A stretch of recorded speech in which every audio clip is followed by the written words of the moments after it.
జియో పార్టీకి సంబంధించి మీరు ఎప్పటి నుండో కొట్లాడుతున్నారు, కానీ ఇప్పటికీ మీకు పరిష్కారం అయితే దొరకలేదు. సో ఏమై ఉండొచ్చు అంటారు? న్యాయం దొరకాల్సింది న్యాయస్థానంలోనా? న్యాయం దొరకాల్సింది న్యాయస్థానంలో. న్యాయం దొరికేది న్యాయస్థానంలో.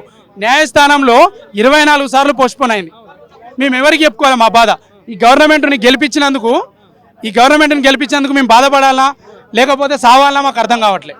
మీరు ఏరుకోరి గెలిపించుకున్నారు కదా నిరుద్యోగులు ప్రధానంగా, అంటే నెల రోజులు బుక్కులు పక్కన పెట్టి ఊర్లలోకి వెళ్ళండి. ఎస్, ఈ మాట మీకు గుర్తుంది. తీన్మార్ మల్లన్న ఆఫీస్కి పోతే తమ్ముడు మీరు 2 నెలలు పుస్తకాలు పక్కన పెట్టండి, మూటా ముల్లా అన్ని తట్టా పుట్టా మూటా ముల్లా అన్ని చదువుకొని ఊర్లలో పోండి, గ్రామీణ ప్రాంతాలలో మీరు పనిచేయండి, మీరు ఈ కేసీఆర్ని గద్దె నింపితే తప్ప మీరు ఉద్యోగాలకు ఎక్కరు అని మాట్లాడిండు. మాకు తెలిసి తెలియక కాళ్ళు మొక్కి దండాలు పెట్టి మేమందరం ఊర్లలో 1000 ఓట్లు మేము పడిపించినాం, కాంగ్రెస్ ఓట్లు వేయించినాం, మేము వేసి ఓట్లు వేయించినాం. సో ఈరోజు మా జియో 46 పైన కమిటీ వేసిరన్నారు. 317 జియో 46 మీద కమిటీ వేసిరన్నారు. 317 మీద మాట్లాడుతున్నారు, జియో 46 మీద మాట్లాడతలేరు. దీని మీద గవర్నమెంట్ ఏజీ గారు కోర్టుకి అటెండ్ అవ్వాలి కదా.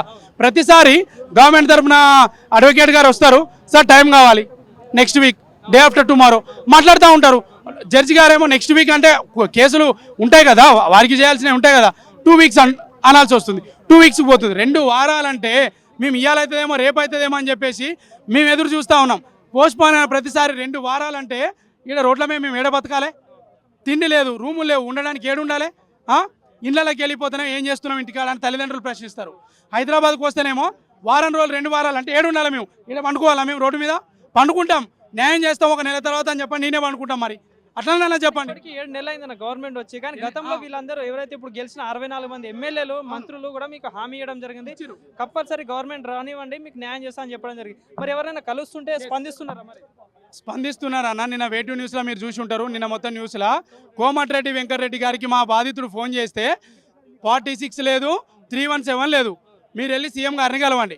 సీఎం గారు ఏమంటారు? అంతకుముందు మంత్రులను వెళ్ళి కలవండి, ఏదున్నా మంత్రులే చేస్తారంటారు. అంటే ఇది ఎట్లుంది? ముందు చూడబోతే నొయ్యి, వెనక చూడబోతే కొయ్యి. కానీ ఇదే కోమటిరెడ్డి గతంలో మీరు అంటే ప్రచారం టైంలో మీకు హామీ ఇవ్వడం జరిగింది, కలిసి మీకు హామీ ఇవ్వడం జరిగింది కదా. సో మరి ఏంటారు దీనికి? హామీ ఇస్తున్నారు, అమలు చేస్తలేరు. హామీలు ఇవ్వచ్చు, అమలు చేయాలి. మేము అదే ఇప్పుడు ఈరోజు ఇక్కడ మోకాల మీద వచ్చి నిలబడి అంబేద్కర్ సాక్షిగా మేము నిలబడ్డామంటే కారణం ఏంది? హామీలే కాదు, అమలులు కూడా చేయాలనే కదా. రేపు ఆగస్టు 7కి కోర్టులో కేసు ఉందన్న. ఒకటే చెప్తున్నాం, మా తరపున న్యాయం ఉందని మేము అడ్వకేట్ని పెట్టుకున్నాం. మా తరపున న్యాయం ఉందా లేదా అనేది కోర్టు ఫైనల్ చేస్తుంది కదా. రండి అడ్వకేట్ జనరల్ గారు, మీరు రండి, ఆర్గ్యూ చేయండి.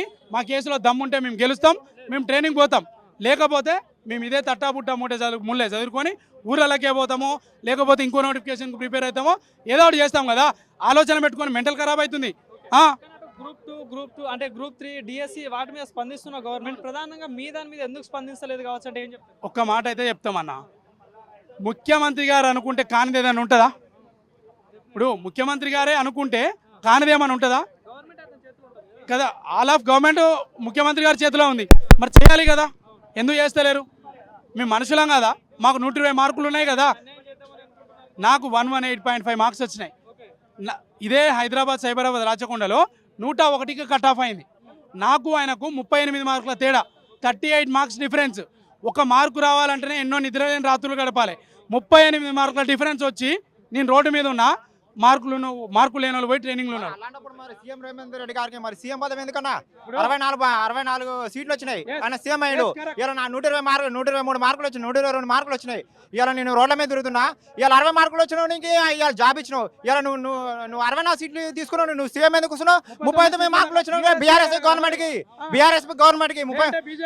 39 మార్కులు వచ్చినాయి. 39 మార్కులు వచ్చినావు బీఆర్ఎస్ గవర్నమెంట్ కి. నువ్వెందుకు సీఎం సీట్లోకి వస్తున్నావు? ఈరోజు 60 మార్కులు వచ్చినావు, నువ్వు జాబ్ ఇస్తావు. ఇలా మీ 120-130 మార్కులు వచ్చినా మీ రోడ్ల మీద తిరగమా? నీకు ఒక న్యాయం, మాకు ఒక న్యాయమా? సో మరి ఏం చెప్తారా? ఎందుకంటే ఇప్పుడు ఇంత ధర్నాలు చేస్తున్నా కూడా ఇంత ఏం చేస్తున్నా పట్టించుకోవట్లేదు కదా గవర్నమెంట్. అంటే మీ ప్రస్తావన ఎక్కడ కూడా తీయట్లేరు. గతంలో మీకైతే హామీ ఇచ్చిళ్ళు చేస్తా అని చెప్పడం, హామీలు ఇచ్చిరే. గతంలో ఇప్పుడు రేవంత్ రెడ్డి సార్కి మేము రిప్రజెంటేషన్ ఇచ్చేసినాం, ఆల్రెడీ సార్ కూడా ఇచ్చేసినాం, కలిసినాం, ఆయన కూడా ఇచ్చేస్తాం, మేము చేస్తాం బాబు, మా గవర్నమెంట్ రాగానే చేస్తాం. అదే తీర్మానం మళ్ళీ దగ్గర పోతే ఏమన్నాడు? తీర్మానం మళ్ళీ అరే బాబు మేము కష్టం చేసుకున్నామన్నా, పొలం పనులు చేసుకొని వచ్చేసి మేము చదువుకున్నామన్నా, మేము అప్పులు చేసుకొని చదువుకున్నాము. మేము వచ్చేస్తే తీర్మానం మళ్ళీ కాడికి స్టూడియో కాడికి పోతే ఏమన్నాడు? అరే బాబు మీరు తిరగాల్సింది ఇక్కడ రోడ్ల మీద కారా, మీరు ఇళ్ళకి వెళ్ళి టీఆర్ఎస్ గవర్నమెంట్ మీరు ఊడోపికి పక్క పెట్టారని మాట్లాడిండు. అదే మాట తీర్మానం మళ్ళీ అని ఇప్పుడు కూడా రికార్డింగ్లు కూడా ఉన్నాయి. తీర్మానం మళ్ళీ మాట్లాడిన మాటలు కూడా ఇప్పుడు కూడా రికార్డింగ్ ఉన్నాయన్న. ఏం చేస్తామన్నా? మెరిట్ మార్కులు వచ్చి రోడ్లు పట్టుకొని తిరుగుతున్నావు. ఇంకా న్యాయం చేస్తా ఉంటారు. ఇంకెన్నా చేస్తారు? ఇంకా న్యాయం ఇక చేస్తే చేయమని చెప్పండి. చేస్తే చేయమని చెప్తే ఒక్కడు కూడా రోడ్లు ఎక్కడిగా చేస్తామని చెప్తుండ్రు. ఏజీ కానీ అటెండ్ కావాలని చెప్తున్నారు. కోర్టులో కేసు కొట్టేయమను. మేము మా జాగాలో మేము ఉంటాం. మేము సపరేట్ చేయకుండా ఏదైనా కూడా చేసుకుంటాం. కేసు కొట్టేయమని చెప్పండి అన్న. మరి ఏం ఎట్లా న్యాయం కోరుకుంటున్నారు? మాకు ఇప్పుడు చేయాలంటే న్యాయం చేయాలన్నా. ఈ 46 బాధ్యులకు ఎంతమంది ఉన్నారో న్యాయం చేయాలి. మిమ్మల్ని ఎక్కువ ఏం అడగట్లేదు. మిమ్మల్ని జాబులు ఇవ్వమని అడగట్లేను. మేము మెరిట్ మార్కులు మీకు నోటిఫికేషన్లో ఏ విధంగా ఫిల్ చేస్తామని ఇచ్చారో CD1 సీటు అదే విధంగా ఇవ్వనండి. మాకు అవసరమే లేదు. మీరు ఒక జాబ్ ఇవ్వాల్సిన అవసరమే లేదన్న మాకు. సో ఇది ఏదైతే చూసినా మేము మెరిట్ ఎవరైతే విద్యార్థులు ఉన్నారో మాకు వచ్చిన మార్కులతోటి మాకు సంబంధించిన మెరిట్ లిస్ట్ చూసి మాకు జాబులు కల్పించండి. ఏదైతే మీరు గతంలో చెప్పిన హామీలే కదా జియో 46 రద్దు చేయాలని చెప్పేసి గత బీఆర్ఎస్ ప్రభుత్వం ఉన్నప్పుడు మీరు ప్రతిపక్షంలో ఉన్నప్పుడు సాయం చేశారు కదా. సో అదే విధంగా ఇప్పుడు మాకు న్యాయం చేయాలని కూడా ప్రధానంగా డిమాండ్ చేస్తున్నారు. అయితే మాకు పోరాటం ఇట్టే కొనసాగుతాయి. అయితే మాకు జియో 46 సంబంధించిన జాబ్స్ మాకైతే కల్పించకపోతే మాత్రం ఈ పోరాటం ఇట్టే సాగుతుంది ప్రధానంగా స్టూడెంట్ డిమాండ్ చేస్తున్నారు.